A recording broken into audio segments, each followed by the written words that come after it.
Jimbo Paris, and you are listening to The Jimbo Paris Show.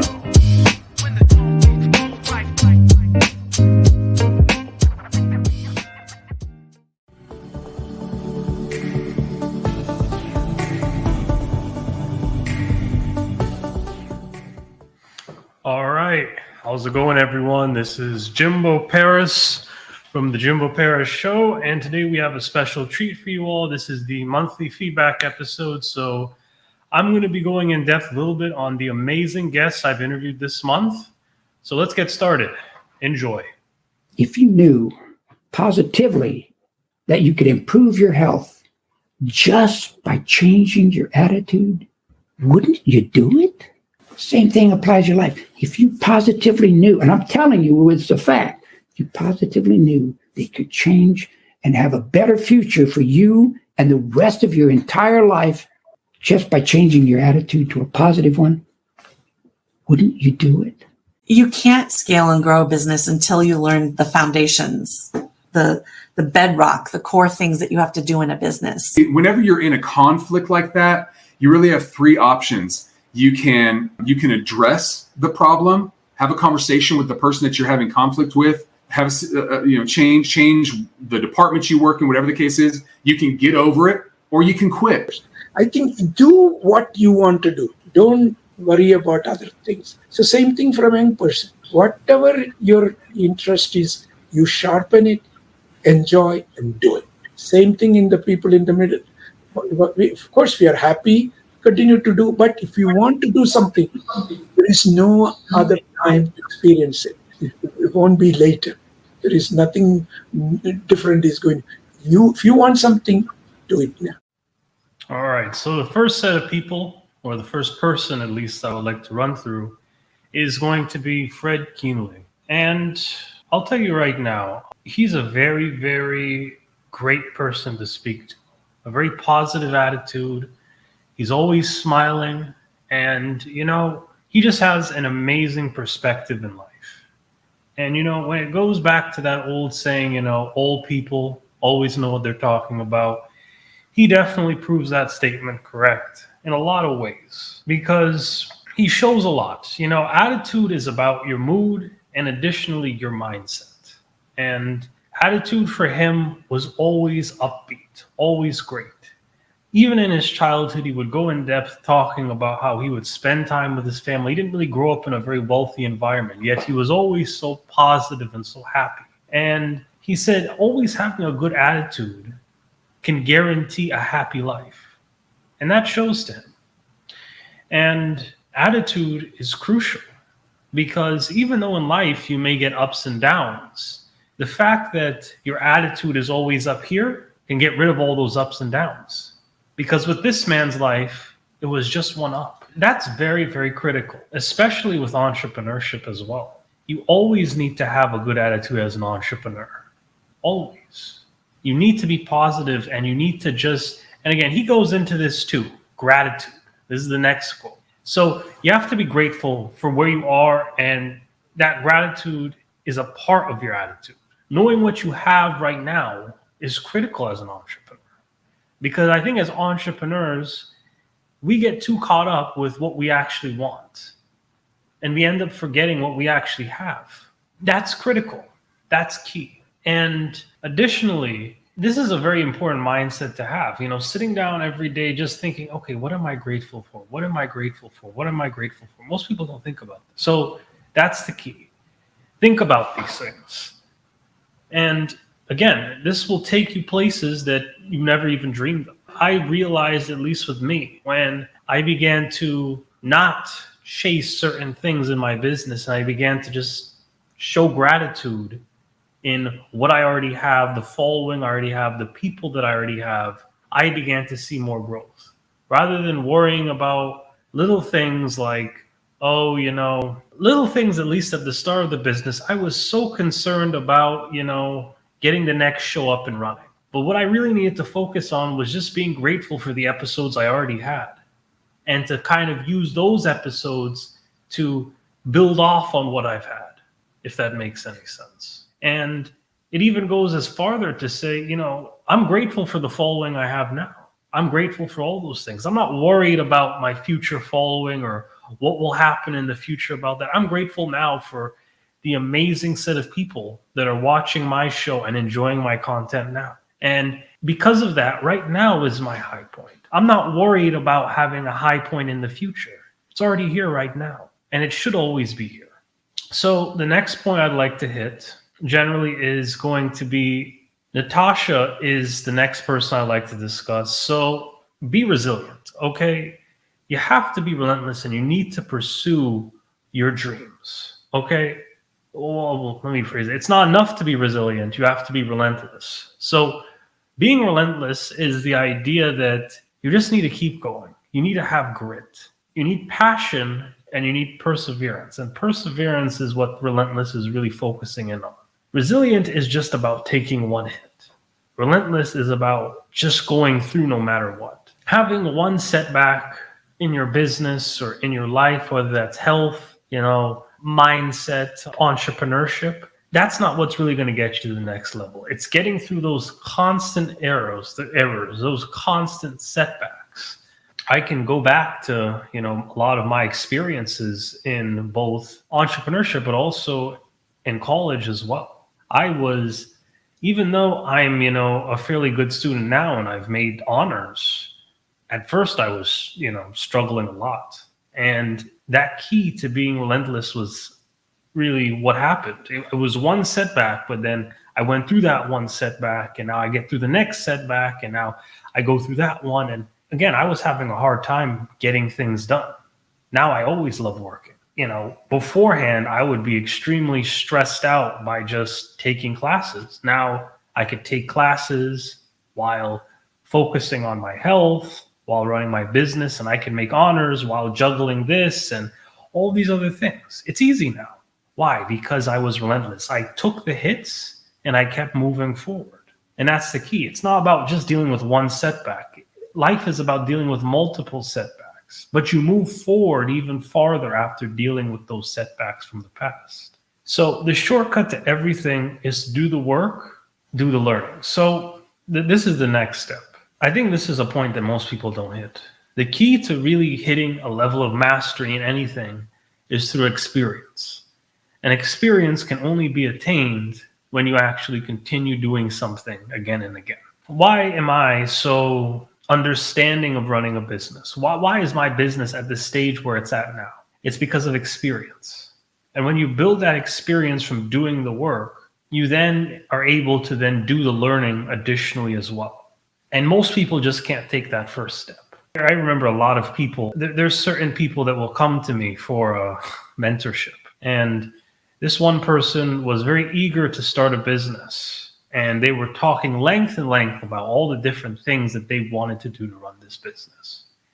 And I had to stop this person.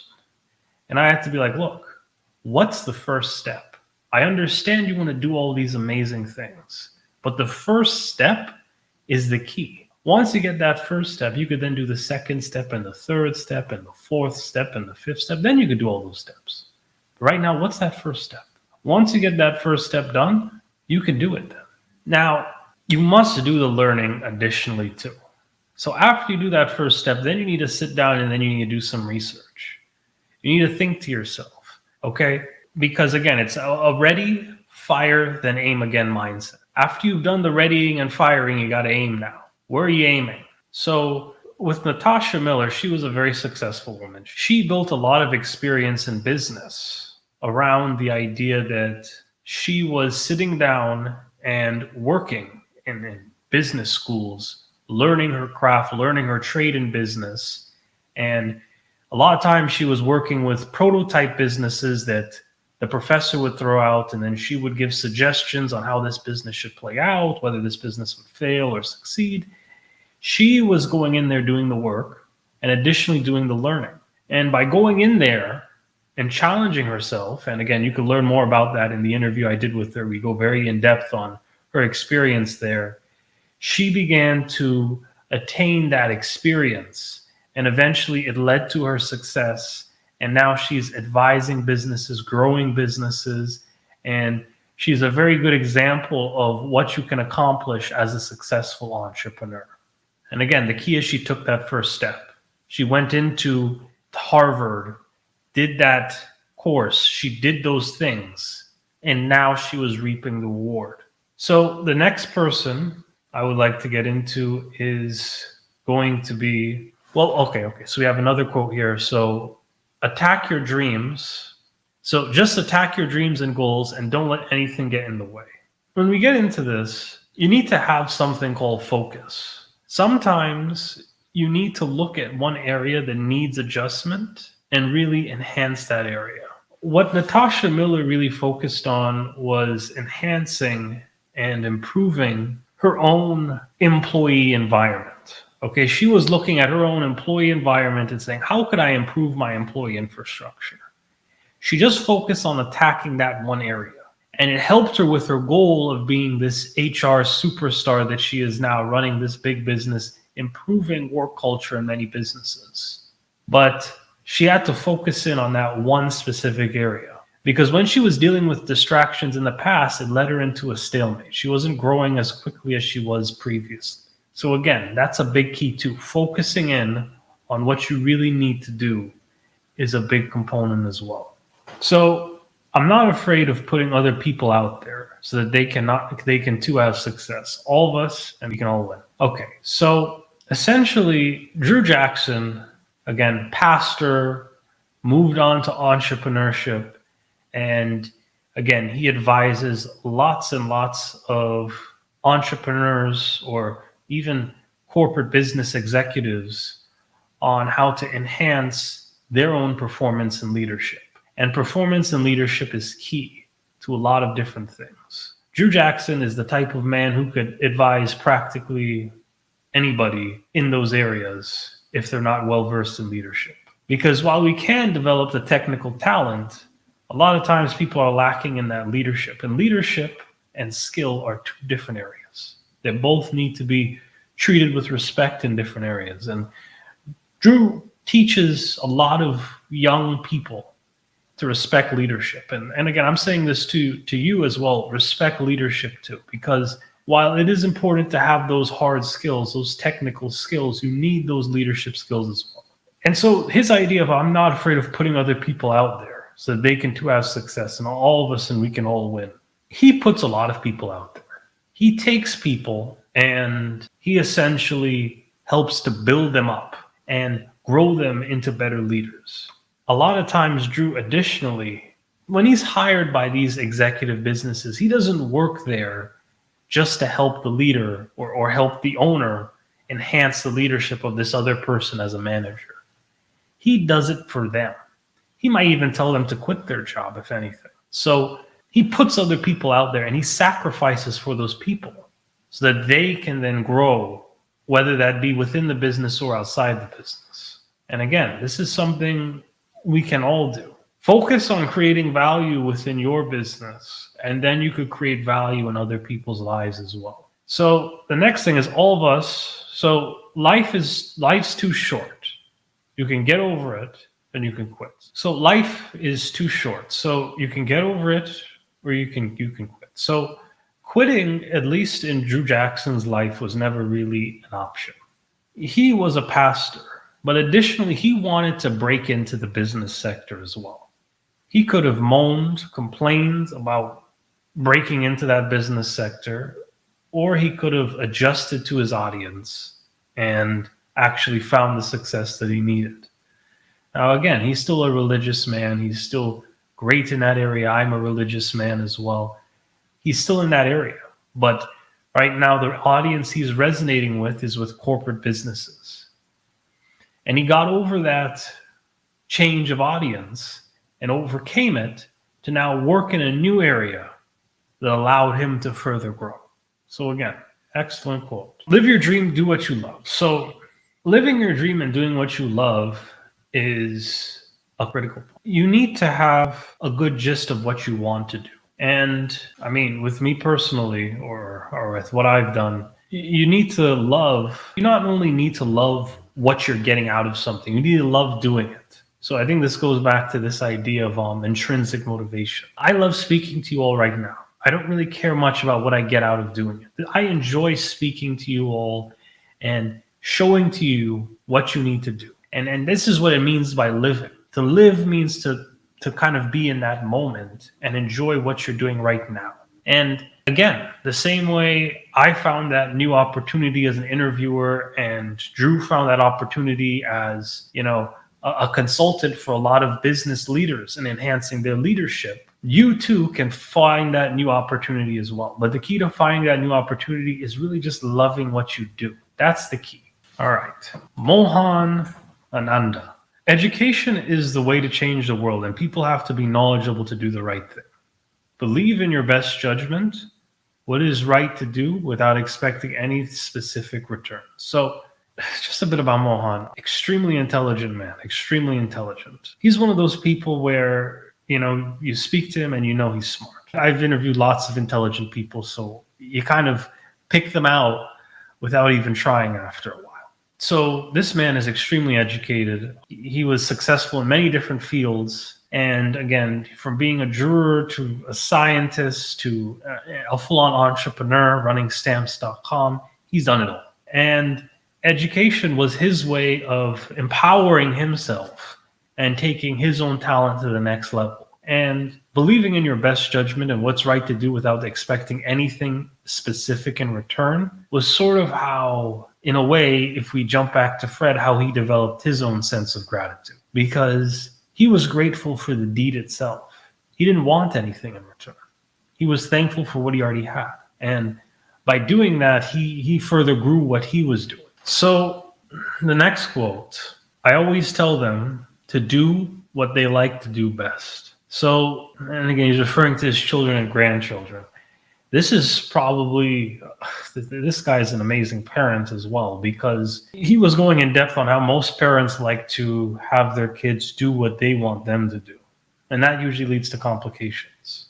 If you're a great musician, be a musician. If you're a great scientist, be a scientist. If you're a great lawyer, be a lawyer. If you're a great artist, be an artist. On this show, don't get the wrong idea. You could be anything you want. I have so many diverse people on this show. Anybody can look at anything and do whatever they want. From hypnotists to scientists to spiritual people, okay? From spiritual people, we've got witches, tarot card readers, okay? And then we jump on to entrepreneurs, scientists who are lawyers and entrepreneurs like this man. Be whatever you want. Do what you're good at.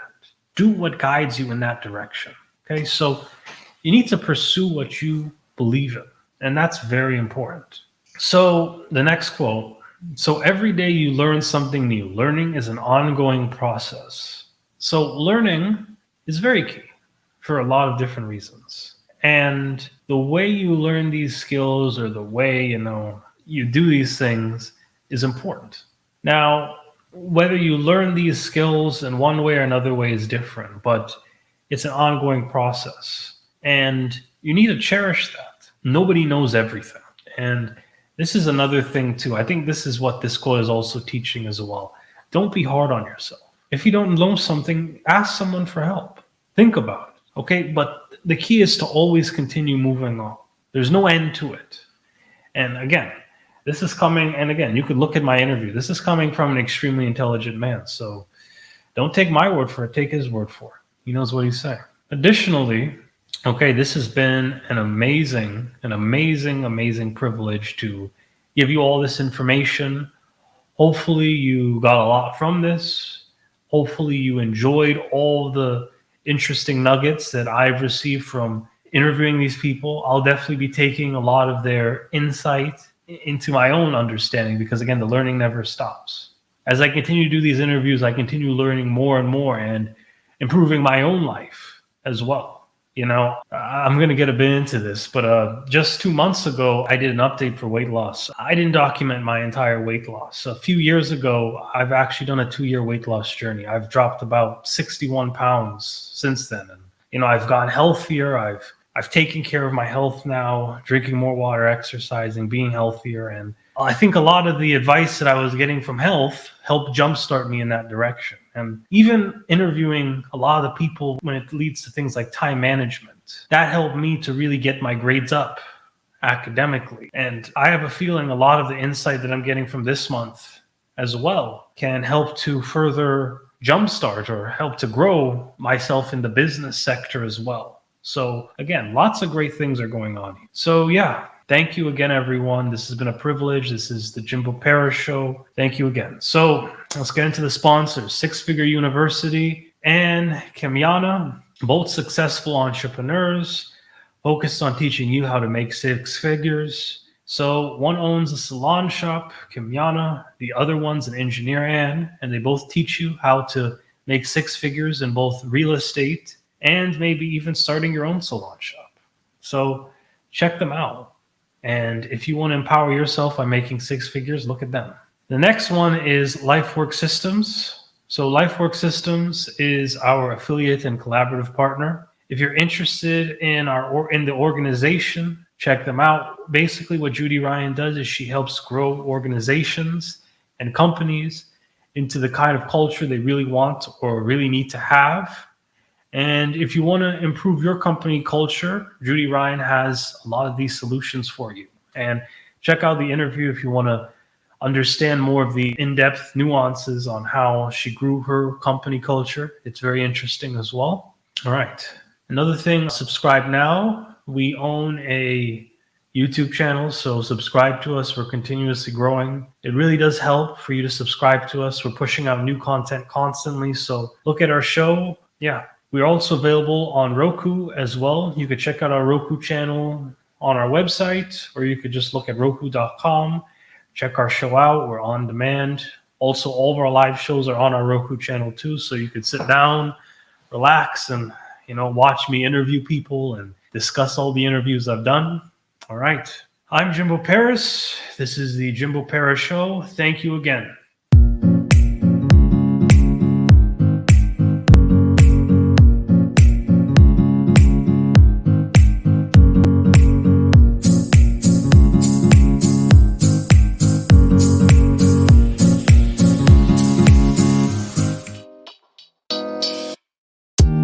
Thank you for listening to the Jimbo Paris Show.